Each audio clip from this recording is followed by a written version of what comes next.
अंतरराष्ट्रीय युवा विद्वान, जैन दर्शन में यूनिवर्सिटी टॉप व गोल्ड मेडलिस्ट, जैन सिद्धांत एवं न्याय विषयों को सरलता से समझाने वाले, यूएसए, इंग्लैंड, ऑस्ट्रेलिया आदि अनेक देशों में जैन धर्म की महती प्रभावना करने वाले, पंडित टोडरमल पुरस्कार, युवा विद्वत रत्न आदि अनेक पुरस्कारों से सम्मानित मूर्धन्य विद्वान डॉक्टर संजीव कुमार गोधा जयपुर द्वारा जानिए धर्म का मर्म।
सिद्ध सूर्य उपाध्याय साधु सर्व अर्थ के प्रकाशी मांगलिक उपकारी है। तिनको स्वरूप जाने रागते भई जो भक्ति काय को नवाई स्तुति को ऊंचाई है। धन्य धन्य तिन ते काज सब आज भाए कर जोड़ बार बार वंदना हमारी है। मंगल कल्याण सुख ऐसो हम चाहते हैं। हो मेरी ऐसी दशा जैसी तुम धारी है। हो मेरी ऐसी दशा जैसी तुम धारी है। हो मेरी ऐसी दशा जैसी तुम धारी है। क्षत्र चूड़ामणि नामक ये ग्रंथ और 5वें लंब की पूर्ति के उपरांत छठे लंब में ज्ञानियों की अंतरंग बहिरंग स्थिति को यहाँ बतलाया जा रहा था और साथ में ये कहा कि अज्ञानी कभी सुखी हो नहीं सकता और ज्ञानी को कोई परिस्थिति दुखी कर नहीं सकती। अज्ञानी सदा दुखी और ज्ञानी सदा सुखी। ज्ञानी आनंद में रहते हैं और अज्ञानी दुखी होते रहते हैं। ज्ञानी के पास में कुछ ना हो तो भी मज़े में है और अज्ञानी के पास में कोई भी मोबाइल हो, कोई भी गाड़ी हो, कितना भी पैसा हो, वो दुखी है। क्या कितना भी हो, कुछ भी हो, जगत में सारे सब मिथ्या दृष्टि अज्ञानी है। सर्व मिथ्या दृष्टियों की चर्चा चल रही है। कोई भी मिथ्या दृष्टि क्यों नहीं हो, जिसको पर में सुख दिखाई देता है वो कभी सुखी नहीं हो सकता। पर को अपना बनाना चाहता है, पर अपना बनता नहीं है, तो ये दुखी हुए बिना रहेगा नहीं, दुखी ही दुखी रहेगा। ये कितने हीरे मोती इकट्ठे कर ले में, कितने जवाहरात इकट्ठे कर ले में, धन दौलत वैभव संपत्ति कितनी इकट्ठी होवे कि जीव सुखी हो जाए। एकमात्र तत्व ज्ञान है। तत्व ज्ञान होगा तो इस जीव के चित्त में शांति होगी और तत्व ज्ञान नहीं है तो इस जीव को कोई शांत कर सकता नहीं है। ये चर्चा यहाँ जीवेंद्र कुमार के चले जाने पर जो उसकी पत्नी थी पद्मा, वो पद्मा अत्यंत दुखी हुई और पद्मा के हृदय में चूंकि तत्व ज्ञान नहीं था, यही उसके मूल में दुख का कारण बना। ये सब चर्चाएं यहाँ उठाई गई।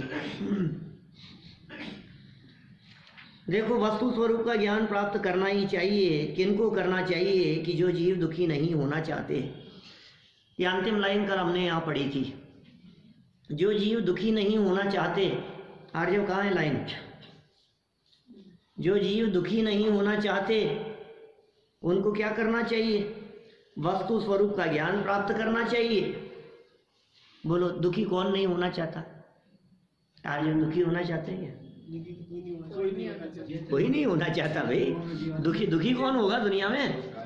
दुनिया में हर जीव ये चाहता है सुखी सुख मिले। अब वो सुख के मायने अलग अलग हैं सबकी दृष्टि में।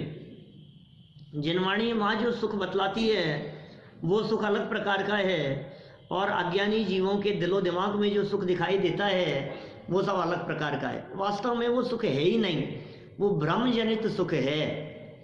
कल्पना में अपनी अज्ञानता से ऐसा समझ रखा है, इससे सुखी हो जाऊंगा, इससे सुखी हो जाऊंगा, इससे शांति मिल जाएगी। कोई पैसे में सोचता है, कोई भाई अनुकूलताओं में सोचता है, कोई कहता है कि हमारे तो एक अच्छा सा सर्वेंट दिला दो, अच्छा काम करने वाला हो ना, बिल्कुल कोई ईमानदार हो तो हम सुखी हो जाएं। ऐसी ऐसी परिकल्पनाएं सारे जगत में चलती है। पहला सुख निरोगी काया। सुना कभी क्या बेटा? सुना क्या?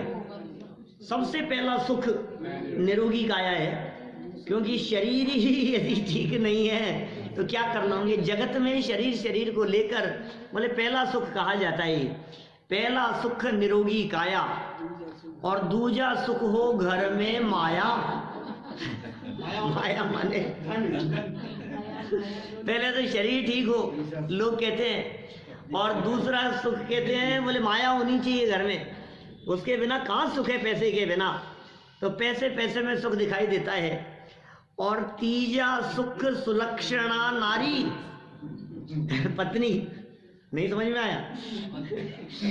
पहला सुख निरोगी काया, दूजा सुख हो घर में माया, तीजा सुख सुलक्षणा नारी, और चौथा सुख पुत्र आज्ञाकारी।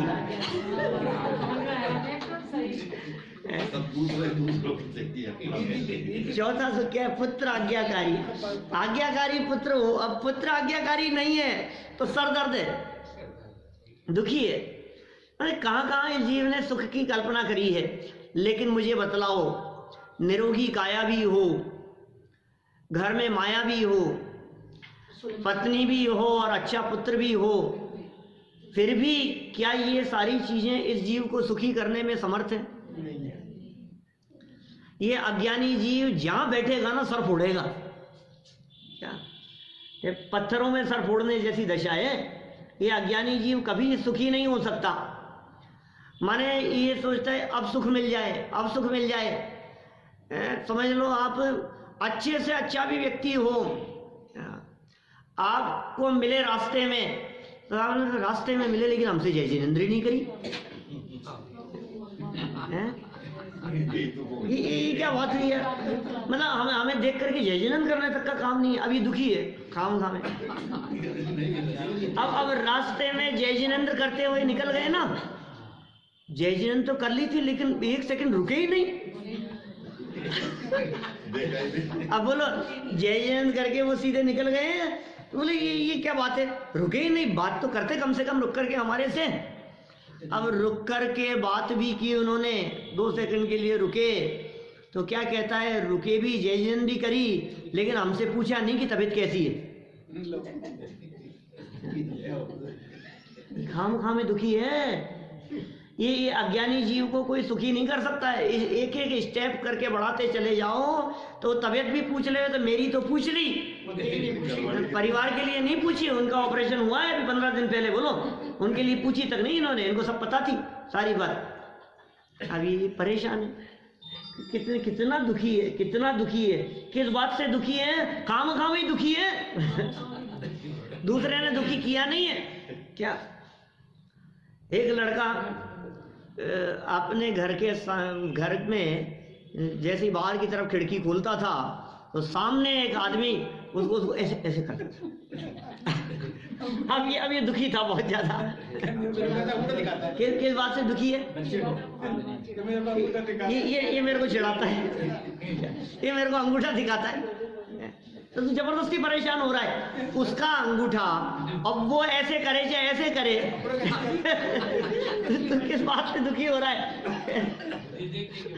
ये देख देख करके परेशान है। ये क्यों परेशान है?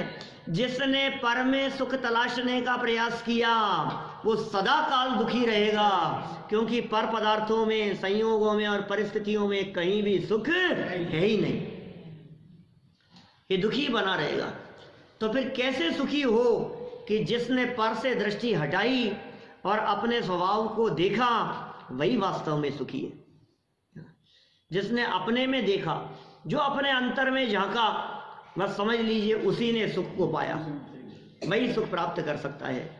बेचारी पद्मा, चले गए जीवनधर कुमार, न मालूम कहाँ चले गए छोड़कर।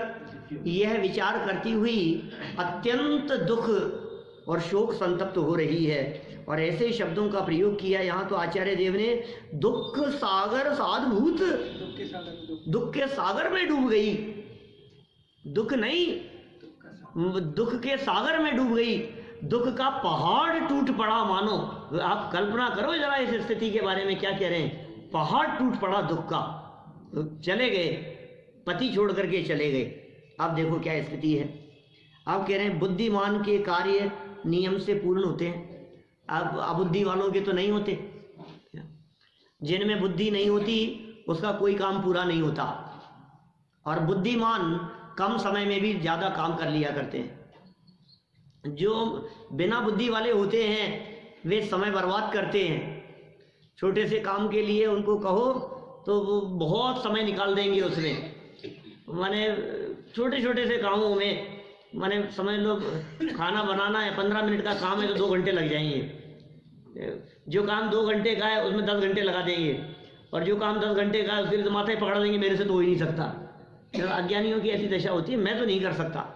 और जो पुरुषार्थी ज्ञानी समझदार लोग होते हैं वे निश्चित रूप से अल्प समय में अपने कार्य को पूर्ण कर ही लेते हैं। यहाँ बुद्धिमान के कार्यों के नियम से पूर्णता की बात कही जा रही है। कौन बुद्धिमान और कैसे कार्य और किस प्रकार पूर्ण होते हैं जरा देखें। 6वें लंब का यह 3रा श्लोक है, 273 नंबर पेज पर। लोकपाल जनैर्नायं रोद्धुं शेके गवेशिभिः प्रतिहन्तुं नहि प्राज्ञै प्रारब्धं पार्यते परैः। ढूंढने वाले लोकपाल के नौकर चाकर इन जीवनधर कुमार को रोकने में समर्थ नहीं हुए। ऐसा लग रहा है जैसे नौकरों को मिल गए हों, रोकने में समर्थ नहीं हो सके। या ऐसा समझ लीजिए वे कहीं जा रहे थे तो ये नौकर चाकर, कौन है लोकपाल, कौन है ये जीवनधर की पत्नी पद्मा के भाई थे, बड़े भाई लोकपाल, साले थे।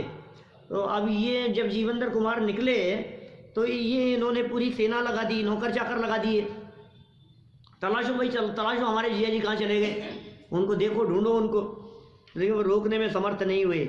नीति कार्य कह रहे हैं निश्चय से बुद्धिमानों के द्वारा आरंभ किए कार्य में दूसरे विघ्न डालने में समर्थ नहीं होते। ओह क्या गजब बात कह दी है। बुद्धिमानों ने यदि कोई काम शुरू कर दिया, देखो या तो काम शुरू करते नहीं है, और काम शुरू कर दिया तो फिर पीछे हटते नहीं है। ये बुद्धिमानों के ऐसा ही है हिसाब किताब, तो सोच समझ करके कदम बढ़ाते हैं। ऐसा नहीं जैसे समझ लो आप, उदाहरण तो कुछ भी लिए जा सकते हैं। कहीं भी आपको कुछ बिजनेस शुरू करना है, कोई काम शुरू करना है, तो आप उस काम को शुरू करने के पहले सब तरह से निर्णय कर लो। शुरू करने के बाद में नहीं कि मेरे से नहीं हो रहा, 10 दिन भी कहोगे यार ये तो मेरे बस की बात नहीं है। ये बस की बात नहीं है, ये यानी बुद्धिमानों का काम नहीं है।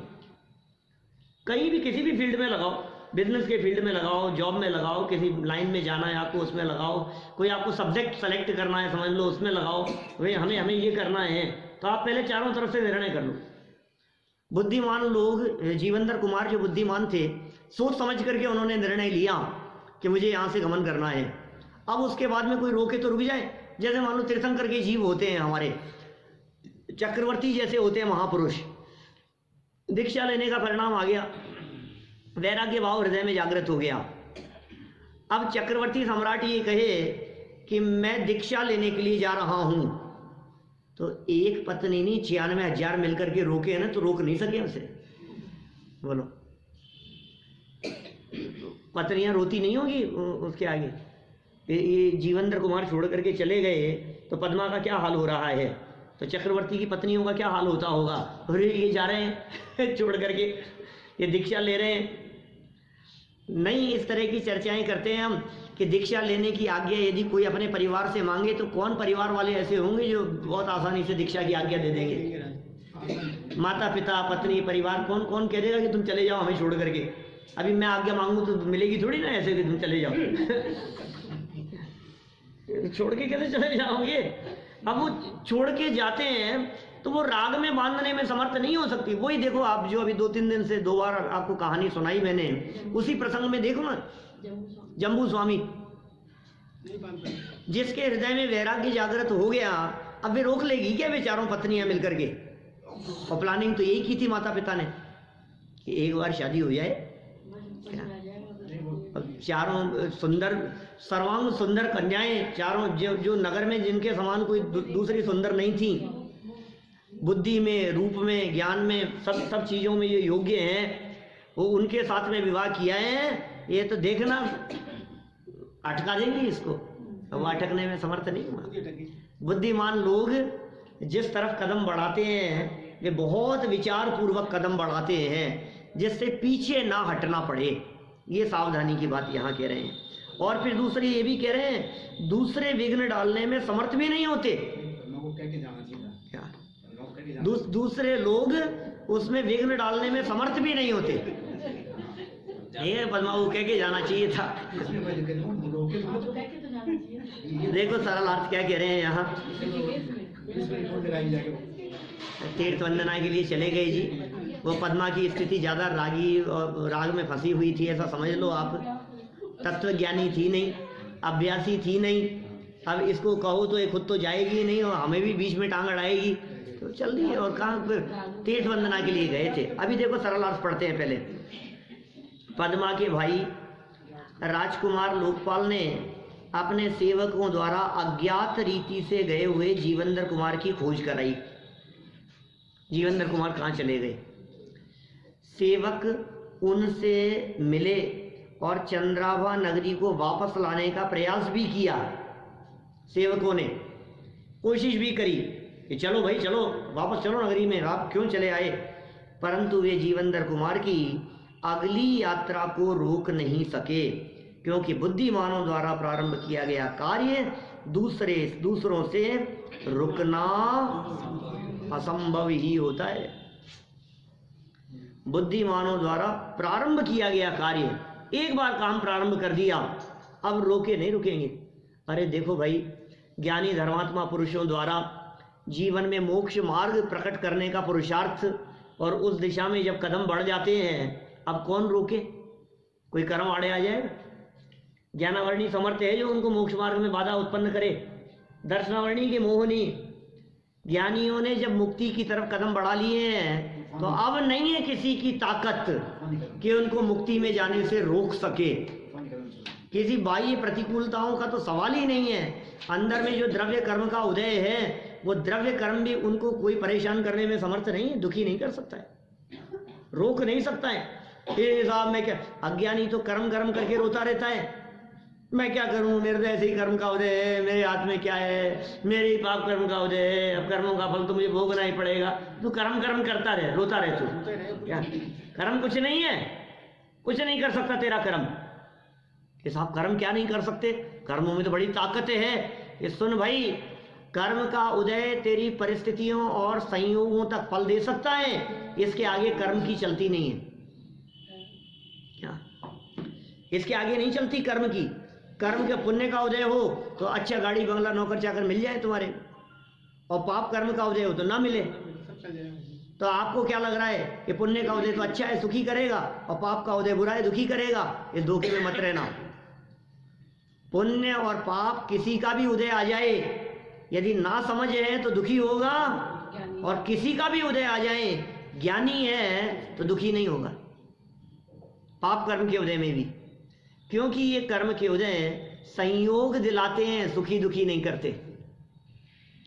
संयोग इस जीव के सुख दुख का कारण नहीं बनते, इस जीव का सुख दुख अपने से है, किसी और से नहीं।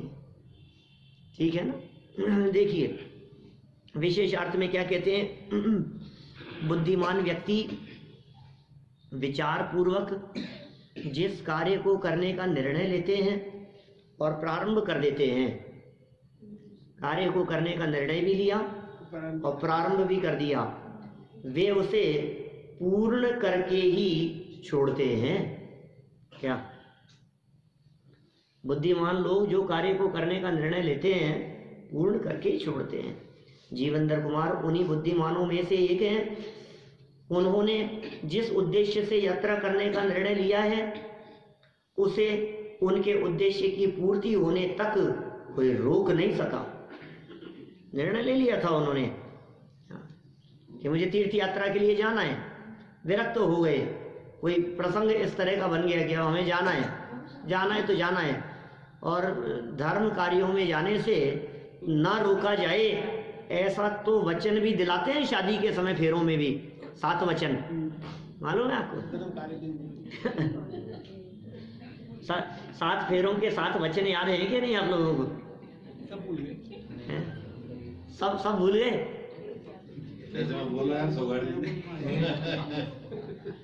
हमें क्या याद रखने की जरूरत है, हमारे तो सब पलते ही हैं, हम तो सब पालते ही हैं। ये एक नियम ये भी है कि यदि धर्म कार्यों में कहीं जाने का योग बनेगा और हम जाना चाहेंगे तो रोकेंगे नहीं। अपने जो स्पाउस है, चाहे हस्बैंड हो चाहे वाइफ हो, दोनों तरफा मतलब धर्म कार्यों को करने में आप रोकोगे नहीं। यदि स्वीकार है तो फेरा पड़ेगा आगे का। 7वां और यदि स्वीकार नहीं है क्या तो यही अभी जाता हूं मैं वापस। ये तो वधू का होता है। दोनों तरफा है बात। ये वधू के लिए इसलिए बात कही जाती है एक्चुअल में, क्योंकि महिलाओं में धार्मिक बुद्धि ज्यादा होती है। किसी भी सभा में देख लो, यहाँ भी अपने जितने पुरुष है ना उनसे ज्यादा संख्या महिलाओं की। ये यही की बात नहीं है, भगवान महावीर स्वामी के समूह शरण में भी 3 गुना ज्यादा थी। अच्छा क्या महिलाएं? 1 लाख पुरुष थे तो 3 लाख महिलाएं थी। 1 लाख पुरुष और 3 लाख स्त्रियां समूह शरण में। महिलाओं की संख्या भी ज्यादा है वैसे। महिलाओं की संख्या ज्यादा कम का सवाल नहीं है, लेकिन धार्मिक बुद्धि की बात है। सहज ही महिलाओं में धार्मिक रुचि सहज ही होती है, जो पुरुष वर्ग में कम देखी जाती है। तो इसलिए भी कहा कि भाई मैं तो धर्म करना चाहूंगी, भाई इनकी तो बुद्धि कम होगी। अब ये चांस बहुत कम होते हैं ऐसे कि पुरुष वर्ग में ज्यादा विशेष रुचि दिखाई देवे। देखिए खैर क्या बात कही यहाँ। जीवेंद्र कुमार उन बुद्धिमान पुरुषों में से एक थे, बुद्धिमान थे, उन्होंने जिस उद्देश्य से यात्रा करने का निर्णय लिया है उसे उनके उद्देश्य की पूर्ति होने तक कोई रोक नहीं सका। जीवेंद्र कुमार द्वारा तीर्थ वंदना गए कहाँ है ये तो बताओ, चले कहाँ गए? किसी और के साथ तो नहीं भाग गए? मैं कहा गए कहाँ है ये तो बताओ। छोड़ गए, मिलेंगे कि नहीं मिलेंगे, कहीं मुझसे दुखी होकर के आत्महत्या कर ली हो, कहीं चले गए हो, कहीं उनका किडनैप हो गया हो। आगे पता तो लगे ना एक्चुअल में असली बात क्या है। कहाँ चले गए हैं? कहीं नहीं गए हैं, तीर्थ वंदना के लिए गए थे, और समय जब जैसा प्रसंग आएगा आ जाएंगे, लौट आएंगे। जीवेंद्र कुमार द्वारा तीर्थ वंदना 4 नंबर श्लोक क्या कहते हैं यहाँ? सत्वरम गत्वर स्वामी तीर्थस्थानान्य पूजयत पावनानि जायन्ते स्थानान्यपि सदाश्रयात्। शीघ्र, सत्वर मतलब शीघ्र, गत्वर है माने चलने वाले। जीवेंद्र कुमार ने तीर्थ स्थानों की पूजा की, शीघ्र चलने वाले मतलब ढीले नहीं थे, मतलब ढीलापन का काम नहीं था, बहुत एक्टिव थे काम करने में। तो ये तीर्थ स्थानों की उन्होंने पूजा की। नीतिकार कहते हैं निश्चय से ये स्थान भी महात्मा पुरुषों के आश्रय से पवित्र हो जाते हैं। तो अपना ये जिन मंदिर क्यों तीर्थ बन गया, पूर्व काल में हुए महापुरुषों की सत्ता उपस्थिति के कारण ये जिन मंदिर तीर्थ बन गया है। और सच में तीर्थ कहते भी उसे ही हैं। तीर्यते जायते अनेन इति तीर्थम, ये तीर्थ की व्युत्पत्ति है।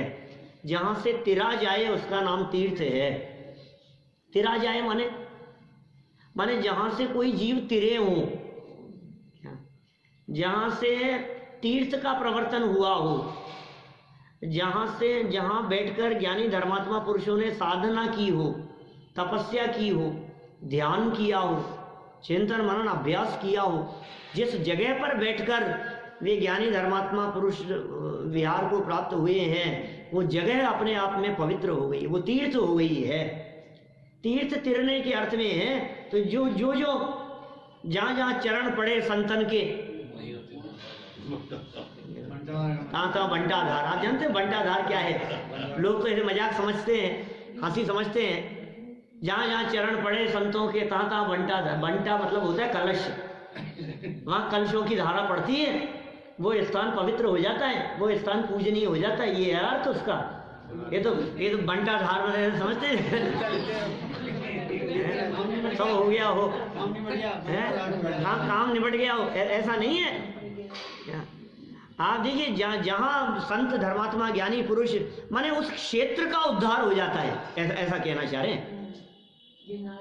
बंटाधार कहकर के कहना चाह रहे हैं माने जिस जगह पर ज्ञानी धर्मात्मा पुरुष रहे हो, वो जगह अपने आप में इतनी पवित्र हो जाती है कि उस जगह का भी कहते हैं ना, जैसे भाग्योदय आ गया। और उन पुद्गल परमाणुओं की ऐसी योग्यता है। भाग्य अभाग्य ऐसा तो कुछ होता नहीं है किसी क्षेत्र में। पुद्गल के काय का कर्म का उदय, सो बात तो बनती नहीं है। लेकिन समझ लीजिए उस क्षेत्र के परमाणु जो ज्ञानियों के तन से स्पर्शित हैं, वहां ऐसी पवित्र वर्गणाएं विचरण किया करती है कि उनके योग से आने वाले, साधना करने वाले, बैठने वाले, वहां और जो दूसरे आने जाने वाले लोग हैं, उनका भी मन पवित्र हुए बिना नहीं रहता। हृदय की पवित्रता। इसलिए तीर्थ वंदना का जब कभी विचार आवे तो रोकना नहीं, उसे तुरंत बनाना प्रोग्राम तीर्थ वंदना का बनाओ, क्योंकि वहां मन पवित्र रहता है, वहां परिणाम निर्मल रहते हैं, वहां भाव बनते हैं, परिणामों में विशुद्धि आती है, बड़ा गजब रहता है। अभी सोनागिरी जी गया ना 5-7 दिन पहले, अभी 10 दिन, कितने दिन पुरानी बात होगी, 10-1 दिन ही तो है, 10-12 दिन। बड़ा आनंद आता है। तो सुबह आप वंदना करने के लिए जाओ, कितना घंटा 1.5 घंटा लगता है वंदना में, और क्या है। बड़ा आनंद आता है किसी भी क्षेत्र पर। और आप कहीं छुट्टी, अरे साहब छुट्टी नहीं मिलती है, अरे साहब समय नहीं है, अरे आप चूलगिरी पे चले जाओ क्या। और ऐसे नहीं गाड़ी लेकर के चले गए और ऊपर जाके पार्क कर दिया, आप नीचे से पैदल चढ़ गए। हम कभी मन होता है तो चले जाते हैं, पैदल चढ़ जाते हैं।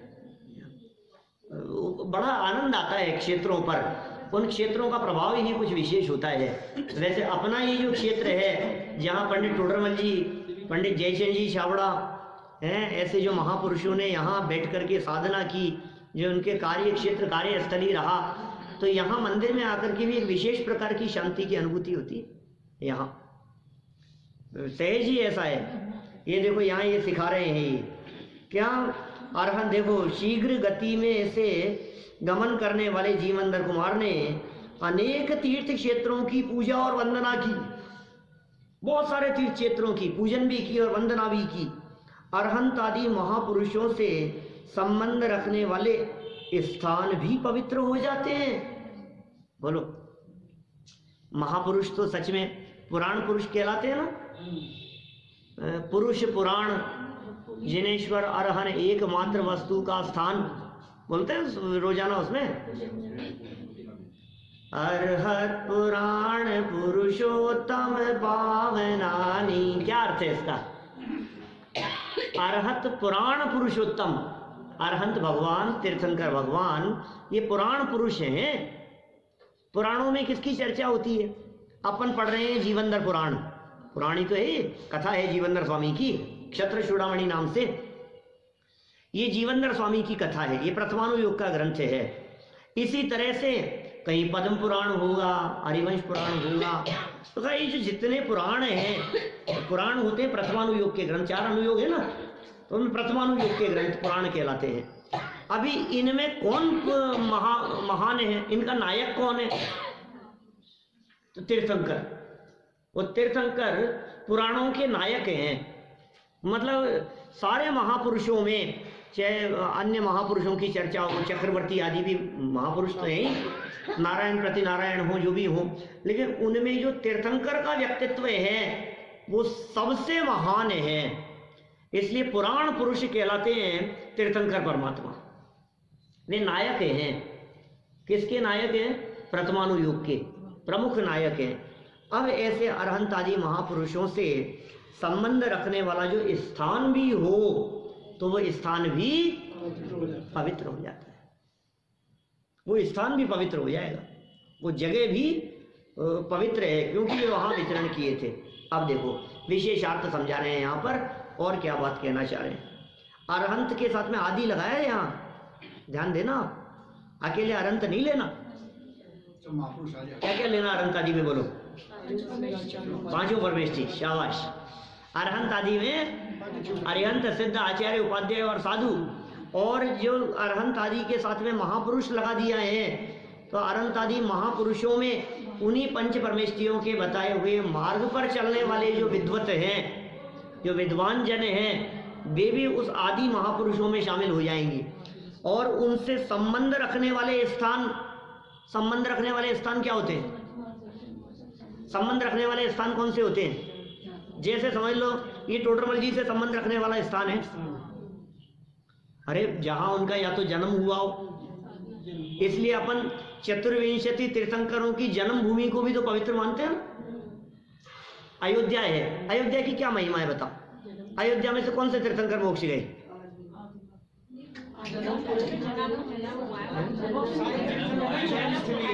जन्मस्थली तो संबंध है ना, तीर्थंकरों का संबंध है ना। 5 ही हुए, 5 ही अभी तो 5 ही का जन्म हुआ है। इस 24 में 5 ही तीर्थंकरों का जन्म अयोध्या में हुआ है। लेकिन तीर्थंकरों के जन्म से संबंध रखने वाली नगरी है बनारस। नगरी की क्या महिमा है बतलाओ? है कुछ वाराणसी की महिमा? क्या महिमा है? जन्म हुआ नहीं वैसा, वो जन्म नगरी, जिस जगह पर बाल तीर्थंकर का जन्म। अरे जन्म नगरी का मतलब जानते हैं आप? जन्म नगरी का मतलब ये है उस नगरी के गली मोहल्लों में वे बाल तीर्थंकर गिल्ली डंडा खेलते होंगे। गिल्ली डंडा तो कहने की बात है, लेकिन जो भी खेल मैंने वो वहां खेलते कूदते थे, वो वहां घूमते फिरते थे, वो वहां चलते थे, वो वहां गमन करते थे। विहार नहीं कह रहा हूँ, विहार शब्द मुनिराजों के लिए प्रयोग किया है, लेकिन वे तीर्थंकर होने वाले बच्चे उस मिट्टी में खेले कूदे हैं। वो स्थान पवित्र है। बनारस की महिमा है, शौरीपुर की महिमा है। नेमिनाथ स्वामी का जन्म शौरीपुर में हुआ, अयोध्या है, मिथिला है, इस तरह की जो क्यों है ऐसी महिमा? वो तीर्थंकर से संबंध रखने वाली ऐसे महापुरुषों का जन्म यहाँ हुआ, जिस जगह पर जन्मे हो, वो महिमा की बात कह रहे हैं। वो स्थान भी पवित्र हो जाते हैं। विशेषार्थ पढ़ते हैं, चलिए आगे। तीर्थ क्षेत्रों की वंदना अर्चना का मानव जीवन में विशेष महत्व है। कोई मनुष्य हो, मनुष्य गति में जैन कुल में जन्म लिया हो और उसे तीर्थ वंदना का विकल्प नहीं आए, तो यार तुम मनुष्य जीवन प्राप्त करके उन्हें क्या किया? कभी शिखर जी नहीं गया? बोलो, जीवन में कभी शिखर जी नहीं गए? हो गई है। गिरनार जी नहीं गए कभी तीर्थ क्षेत्रों की वंदना के लिए नहीं गए। अपने जैन समाज में बहुत लोग मिल जाएंगे ऐसे, लेकिन भाई बहुत विशेष महत्व है शिखर जी की वंदना का। एक बार तो जीवन में होनी ही चाहिए। तीर्थ क्षेत्रों की वंदना अर्चना का मानव जीवन में विशेष महत्व है। तीर्थ क्षेत्र क्या है, कहाँ है, इस पर विचार करें। तीर्थ क्षेत्र क्या है, कहाँ पर है तीर्थ क्षेत्र, इस पर विचार करें तो ज्ञात होता है कि तीर्थ क्षेत्र की भूमि भी साधारण भूमि जैसी ही होती है। बोलो, जमीन तो वैसी ही होती है। क्या फर्क है इस जमीन में और उस जमीन में? हमें तो कोई फर्क नहीं दिखाई देता। ये तुम्हें फर्क नहीं दिखाई देता, लेकिन ये कह रहे हैं यहाँ, किंतु उस भूमि पर तीर्थंकर आदि महापुरुषों का विहार अथवा पंच कल्याणकों में से कोई एक या अनेक कल्याणक होते हैं, उनके प्रताप से वह भूमि पूजनीय और वंदनीय हो जाती है।